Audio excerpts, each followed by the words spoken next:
محمد وصحبه وسلم مدحا قدومي ku-xigeenka gobolka iyo taliye ku-xigeenka gobolka isdiyaasha gobolka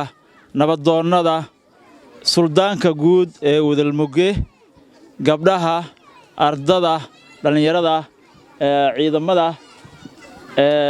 waxaan ku salaamayaa salaanta islaamka assalaamu calaykum waraxmatullaahi ta'ala wabarakaatuh السلام كدب الحمد لله رب العالمين إله ما هذا إسكاله مركو جوه الرية مركي حاجة أنا وحام هذا إسكاله كسو قيب قلياش كسو أسوب بحي وقت وذي جانس كسو أسوب بحي آد بيوم هاتسينهن مركي حاجة قمن قابياش جودجا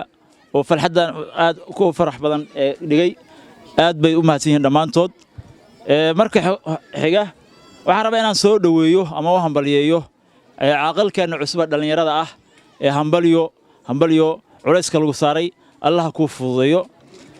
waa aqal cusub oo inuu ku soo biiray oo dhalinyaro oo firfircoon waxaan rabaa inaan wax ka taabto nabadoonnada iyo aqalada macnahooda wax dad badan baan garanayn macnaha loo aasaasay ama loo sameeyo dad badan baan garanayn oo Soomaaliyeed ama Puntland nabadoon ama aqal waa ninka hormuudka u ah nabadda meel kasta oo nabaddu laga doonayo laakiin maanta waxa soo badanaya ama badan ama soo socda ama hadda joogaba nabadoonno badan oo Soomaaliyeed oo nabadda ka hor yimaada oo horbooda dhibaatada